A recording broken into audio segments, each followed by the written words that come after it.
Welcome to the video lecture series on sociology. Today we'll be discussing second chapter from the class 11 textbook, that is Introducing Sociology. And the name of the chapter is Terms, Concept and Their Use in Sociology. In this chapter we'll be discussing two concepts. One is why do we use various terms and their use in sociology, and the second one is Introduction to Social Groups. Now we know that when we talk about society, and society is made up of various groups, various collectivities, and this is what we are going to discuss in this chapter. We are going to discuss about what are the various social groups are there in the society. Now first let's have a recap of what we have studied in chapter 1. Now we have an idea about what is sociology and society. Now we know that the central task of sociology is to explore the interplay between individual and society. When we talk about sociology, we study the relationship of an individual and society. And we also know that the individuals do not float freely in society, but they are part of collective bodies like family, tribe, caste, clan and nation. In this chapter, we'll be discussing more on the kind of groups individuals form, stratification system within which individuals and groups are placed, and the way social control operates. So in other words, we can say that, in this chapter we'll be studying how society functions, harmonious or conflict-ridden society. We have to find out whether the society is harmonious or whether it is conflict-ridden. We'll find out whether the status and roles which are given in the society, they are fixed or they are changing, and how is social control exercised in society, and what kinds of inequalities exist in a society. So these are the basic things which we'll be studying in this particular chapter. Now let's come on to why do we need specific terms and concepts in sociology. We use the terms like status, role, social control in everyday life. And why do we use the specific terms in sociology? Like had it been some another subject like nuclear physics or any science subject, we know that the subject matter of these subjects are unknown to most of the people, and we do require terms to explain certain phenomena. But when we talk about sociology, we are talking about society, and many a times we are talking about things which we are very familiar with. Say for example, family. Now the thing is that when we talk about sociology and when we talk about having different terms in sociology, the main reason why we need to have terms in sociology is that we feel we know everything about it, and this is what we discussed in our first chapter also, because when we feel that we know a lot of things about it, that's a naturalistic way of explanation, and this is what we have to avoid in sociology. And that's why when we talk about terminology, it is more important for the subject like sociology. So this is the reason why we need to have the number of terms and specific terms in sociology. And now let's come on to the concepts. When we talk about the concepts, we have actually read in the first chapter that the certain material and intellectual developments shape the sociological perspectives as well as its concerns. The way sociology has its own biography and history, likewise all these social concepts do have a story to tell. Many concepts reflect concerns of social thinkers to understand and map the social changes from pre-modern to modern society. Say for example, it's their observation that the simple, small and traditional societies, in these societies there is a close and often face-to-face interactions, and in modern and large-scale societies the form of interaction is very formal, and this is how they distinguish the primary group from the secondary group, community from society.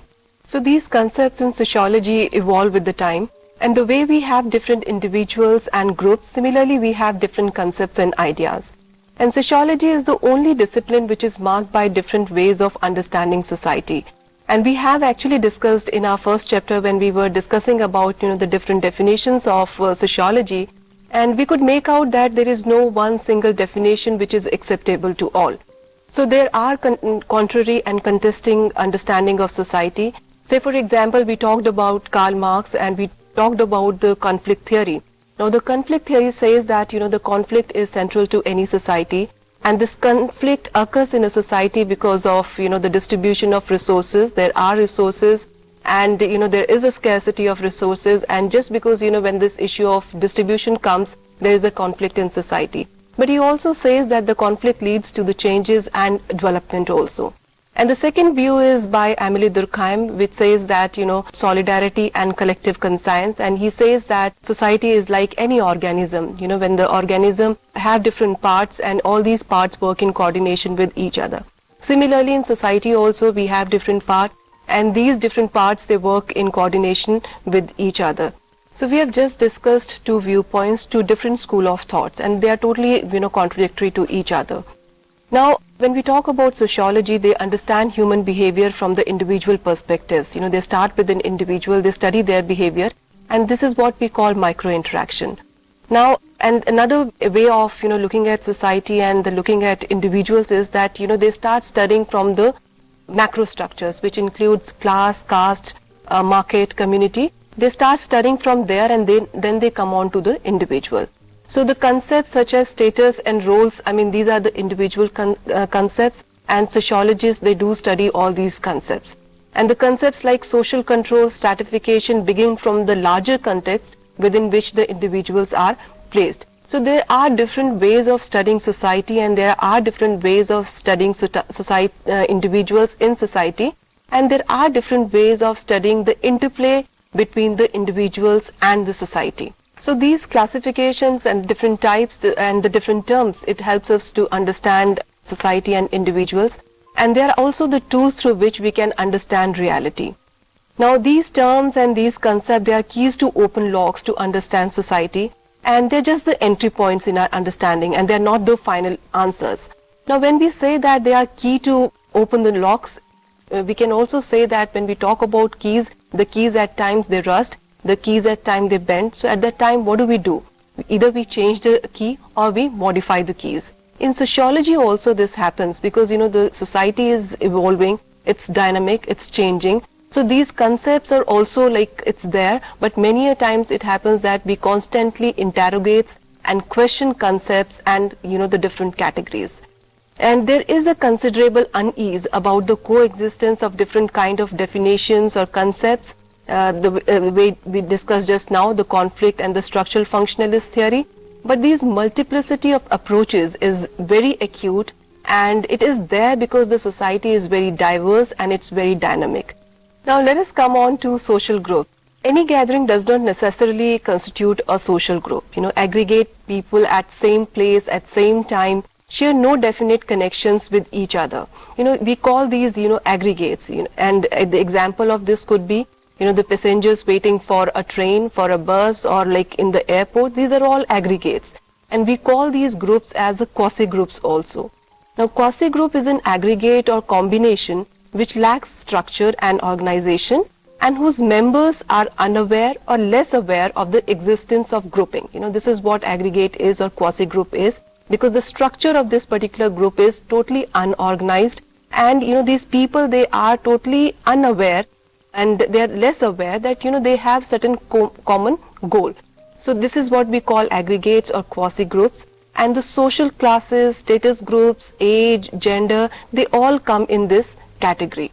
Now these groups, which we said that the social classes, status groups, age and gender, they are all aggregates, they are all quasi-groups, but there always a chance that these particular groups can be converted into social groups. And if there is a situation, then say for example, there are certain women in one particular city, and certain incidents happens. So all these women, they collect together, they form a group. Then what happens? That this particular aggregate or a quasi group turns into a social group, because then there is a structure to that particular group, and they have a common goal.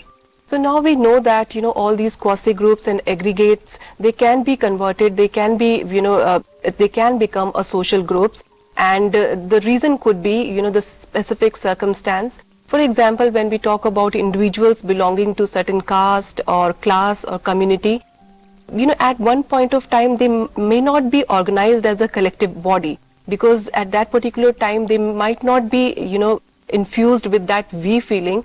So to convert that particular aggregate or a quasi group, we need to infuse that we feeling in that particular group, and then it can become a social group. Now how to infuse that we feeling? There has to be certain common goal which can infuse this we feeling among that particular group.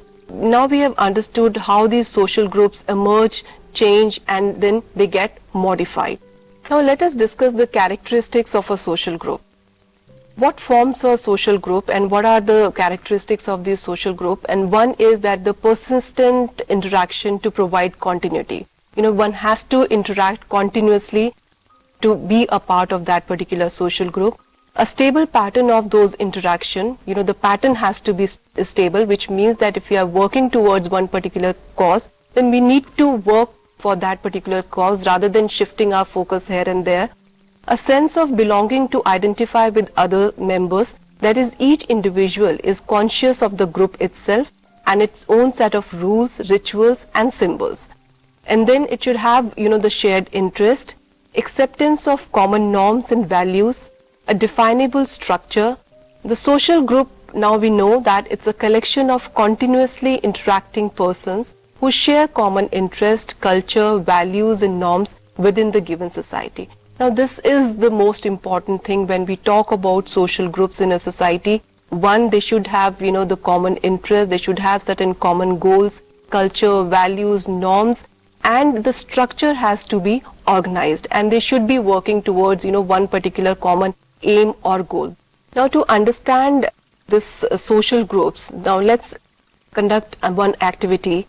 And what I'm going to do is that I'll just tell you, the different groups and different movements. You just have to tell, what sort of movement was there and what sort of party or organization was there as a social group, in that particular category.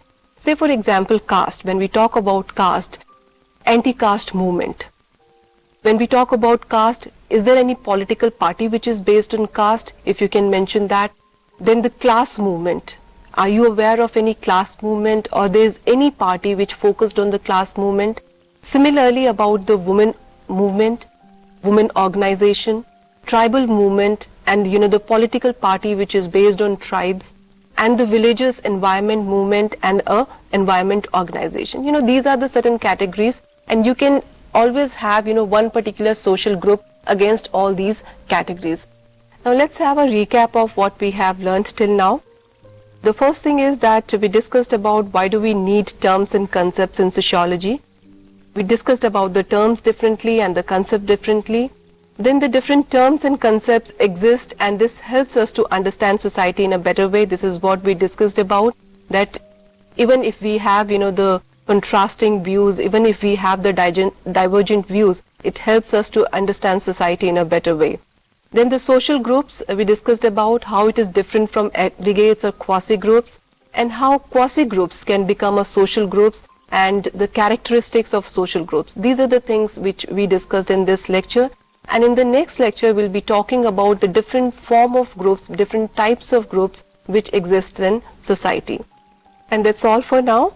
And as we discussed in this particular lecture, there is a lot to observe in society, and in this lecture, since we studied more on social groups, try to find out more about social groups, try to read newspaper, try to look at the different news in the electronic media also, and what all these media and the media messages, they talk about different social groups. So do try to find out more information on this and do share it with us. Thank you very much.